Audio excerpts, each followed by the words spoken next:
കോഴിക്കോട് കുന്നമംഗലത്ത് കടുത്ത വേനലിൽ വാട്ടർ അതോറിറ്റിയുടെ കുടിവെള്ള വിതരണം നിലച്ചിട്ട് ഒരു മാസമാവുകയാണ്. 150ഓളം വീട്ടുകാരാണ് ഇതോടെ കടുത്ത ബുദ്ധിമുട്ടിലായത്. ജലവിഭവ വകുപ്പ് മന്ത്രിയുടെ ഓഫീസ് തൊട്ട് കോഴിക്കോട് ചീഫ് എഞ്ചിനീയർക്ക് വരെ പരാതി നൽകിയെങ്കിലും നടപടിയായിട്ടില്ല. സാനിയോ മനോമി നമുക്കൊപ്പം ഉണ്ട് തത്സമയം. Sanio മനോമി, good evening. കുന്നമംഗലംകാർക്ക് വെള്ളം കിട്ടാൻ ഇനി എന്ത് ചെയ്യും? അതുതന്നെയാണ് സുജയ ഇവരും ചോദിക്കുന്നത്. വെള്ളം കിട്ടിയിട്ട് ഇപ്പോൾ ഒരു മാസത്തിന് മുകളിലായി. അതായത് കുന്നമംഗലം ചൂലാംവയൽ പ്രദേശത്തെ 150ഓളം കുടുംബങ്ങൾ, അതിൽ അവരുടെ പ്രതിനിധികളാണ് ഈ നിൽക്കുന്നതൊക്കെ. ഇവർക്കാണ് വെള്ളം കിട്ടാത്തത്. ആദ്യം ജപ്പാൻ കുടിവെള്ള പദ്ധതിയായിരുന്നു, പിന്നീട് അത് വാട്ടർ അതോറിറ്റിയുടെ പദ്ധതിയുമായി ലയിപ്പിക്കുന്ന ഒരു സാഹചര്യം ഉണ്ടായിരുന്നു. ഏതായാലും ഈ വെള്ളം കിട്ടിയിട്ട് നാളുകളായി. അതിന്റെ കാരണം എന്താണ് അവർ പറയുന്നത്? വെള്ളം വരാത്തതിന്റെ അവർ കാണുന്നില്ല, അറിയുന്നില്ല എന്നാണ് പറയുന്നത്. ഇവിടെ പൊട്ടിയെന്ന് കാണുന്നില്ല, പൊട്ടുന്നത് കാണുന്ന, ലീക്കുള്ളത് കാണുന്നില്ല, അതാണ് അവർ പറയുന്നത്. എത്രയായി വെള്ളം കിട്ടാൻ? ഒരു മാസം ചില്ലറയായി, ഒരു മാസം കഴിഞ്ഞു. എന്താ ഇപ്പൊ സാഹചര്യം? എന്താ അവർ പറയുന്നത്? അവർ പറയുന്നത് അവിടെ വെള്ളം എവിടെ ബ്ലോക്കാണ്, അവർക്ക് കണ്ടുപിടിക്കാൻ കഴിയുന്നില്ല. അതിനിപ്പോൾ എന്താ ഒരു പ്രതിവിധി? അവർ ചെക്ക് ചെയ്യണോ, ചെക്ക് ചെയ്തിട്ട് കണ്ടുപിടിക്കാനുള്ള കാര്യങ്ങൾ ചെയ്യണമെന്നുള്ളതാണ്. ഇവിടെ കുറച്ച് ഭാഗത്താണ് ഇല്ലാത്തത് എന്ന് വെച്ചിട്ടാണെങ്കിൽ ഇപ്പം പിന്നെ ഇവിടുന്ന് കുറേ ഒരു 100 മീറ്റർ അപ്പുറം 100 മീറ്റർ ഇപ്പുറം വിട്ടിട്ടു, ബാക്കി നടുവിൽ മാത്രമേ ഇല്ലാത്തത്. അപ്പോൾ അത് എവിടെ ഇല്ലാത്തത് ഇവർ കണ്ടുപിടിച്ചിട്ട് ഇവരെല്ലാം ഇതിന് ആൾക്കാർ നമുക്കറിയില്ലല്ലോ എവിടെയാണ് ഇത് ഉള്ളത് എന്നൊന്നും നമുക്ക് മനസ്സിലായിട്ടില്ല. അപ്പോൾ അവർ കണ്ടുപിടിച്ച് ചെയ്യേണ്ട അവരാണ്, അതവർ ചെയ്യുന്നില്ല. ഇപ്പോൾ ഒരു മാസത്തോളമായിട്ട് ഞങ്ങൾക്ക് ആർക്കും വെള്ളമില്ല. ഒരു 100 കുടുംബം വെള്ളം അവിടെ നിന്ന് ഇവിടുന്ന് കൊണ്ടുവന്നിട്ട് ജീവിച്ച് പോവുകയാണ്. ഇപ്പോൾ ഈ നോമ്പ് മാസമായിട്ട് ഈ സമയത്ത് തീരെ വെള്ളമില്ലാത്ത ഒരവസ്ഥയാണ് ഇപ്പോൾ ഉള്ളത്. അത്രയും ബുദ്ധിമുട്ടില്ല. അതാണ് ഏറ്റവും പ്രധാനം. നോമ്പ് കാലം അപ്പോൾ ഒരാൾ വെള്ളം കൊണ്ടുവന്ന് നിങ്ങൾ കണ്ടില്ലേ, അത് തന്നെ തെളിവ്. അപ്പം ഇതിപ്പോ എന്താ ചെയ്യുക? നിങ്ങളൊക്കെ വലിയ ബുദ്ധിമുട്ടാണോ അനുഭവിക്കുന്നത്? വെള്ളമില്ലായിട്ട്. അതെ, സ്വാഭാവികമായും നമ്മുടെയൊക്കെ നാട്ടിൽ സ്ത്രീകൾക്കാണ് ഇതിന്റെ വലിയ ബുദ്ധിമുട്ട് അനുഭവപ്പെടുന്നത്. വലിയ പ്രയാസമാണോ ഇപ്പൊ അനുഭവം? പ്രയാസമാണ്, വെള്ളം ഇല്ലാത്തൊരവസ്ഥയാണ് ഇപ്പം. ഒരു മാസത്തോളമായി വെള്ളം ഇല്ലാതെ ആയിട്ട്. എന്താ ചെയ്യുക? പകരങ്ങൾ ഇപ്പം എന്താ ചെയ്യുന്നത്? അടുത്തുള്ള കിണറിനൊക്കെ ആശ്രയിക്കുകയാണ്. അവിടെയും വെള്ളം കുറഞ്ഞു. അപ്പോൾ അവർക്കും വിഷമമാണ്. ഇപ്പം ഞങ്ങൾ വരുന്ന സമയത്ത് എങ്ങനെ പറയും എടുക്കരുത് എന്ന് ആ ഒരു ഇതിലാണ് ഇപ്പോൾ. നോമ്പ് കാലമൊക്കെ അല്ലേ, വെള്ളം ഇല്ലാണ്ടായ വലിയ ബുദ്ധിമുട്ടല്ലേ? അതാണ് കഷ്ടപ്പാടാണ്. ആവുകയില്ല വിടുന്നോ കൊണ്ടുവരാൻ. ആദ്യമൊക്കെ നമ്മളെ ഇടമൊക്കെ പോയി കൊണ്ടുവരേന്, അപ്പം അതാവൂല. അതാണ് കാരണം. എത്ര ദിവസമായി ഇല്ലാത്തത്? എന്തൊക്കെ തരം ബുദ്ധിമുട്ടുകളാണ് നിങ്ങൾ അനുഭവിക്കുന്നത്?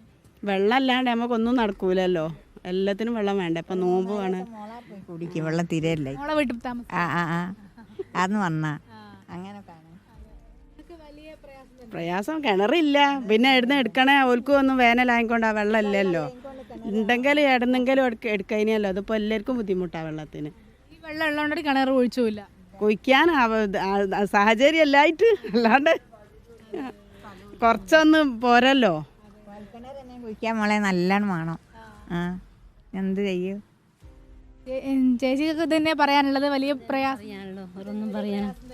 പ്രയാസം തന്നെയാണ് വെള്ളത്തിന്. കാലത്ത് പോകാൻ ഭയങ്കര ബുദ്ധിമുട്ടായിരിക്കും അല്ലേ വെള്ളം എടുക്കാൻ?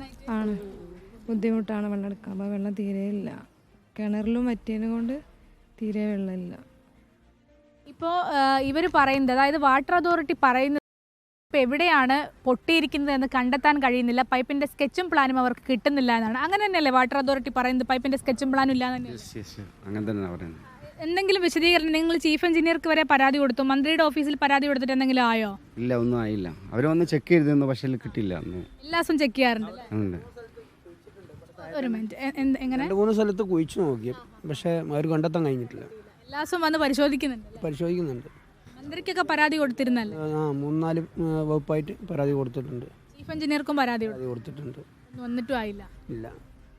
ഏതായാലും വലിയ ദുരവസ്ഥയാണ്. കാരണം നമുക്കറിയാം, കിണറുകളിൽ തന്നെ വെള്ളം വളരെ കുറവുള്ളൊരു സാഹചര്യം. ആ സാഹചര്യത്തിൽ ഇത്തരത്തിൽ ഈ വാട്ടർ അതോറിറ്റിയുടെ വെള്ളം കൂടി കിട്ടാതെ വരുമ്പോൾ മറ്റ് കിണറുകളെ ആശ്രയിക്കുന്ന ആളുകളിലൊക്കെ സ്വന്തം കിണറുള്ള ആളുകൾ അത് വലിയ ബുദ്ധിമുട്ടുണ്ടാക്കുന്നു എന്നൊക്കെയാണ് പറയുന്നത്. കൂടാതെ നോയമ്പ് കാലമാണ്, കൂടുതൽ ദൂരത്തു നിന്നൊന്നും വെള്ളം എത്തിക്കാനുള്ള വലിയ പ്രയാസം ഇവിടുത്തെ അനുഭവിക്കുന്നുണ്ട്. 150ഓളം വീട്ടുകാരുടെ പ്രശ്നമാണ്. അതിൻ്റെ പ്രതിനിധികളാണ് ഈ നിൽക്കുന്ന ആളുകളൊക്കെ. ഇത് എത്രയും പെട്ടെന്ന് പരിഹരിക്കണമെന്നാണ് ഇവർക്ക് പറയാനുള്ളത്.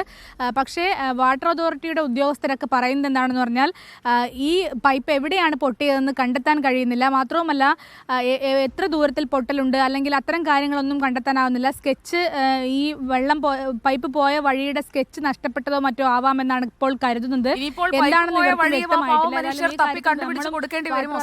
ആവശ്യപ്പെടുക.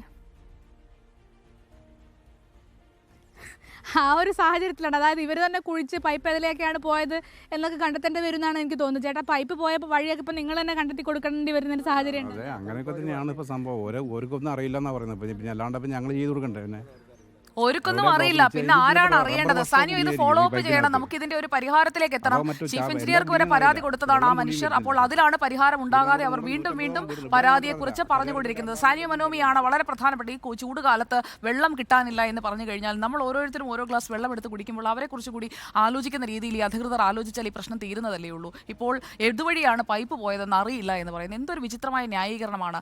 ലോക്കൽ ഫോക്കസിൽ നമ്മൾ ഈ വിഷയത്തിന്റെ ഒരു തുടർച്ചയിലേക്ക് പോകും, അതിനൊരു പരിഹാരമാകുന്നത് വരെ.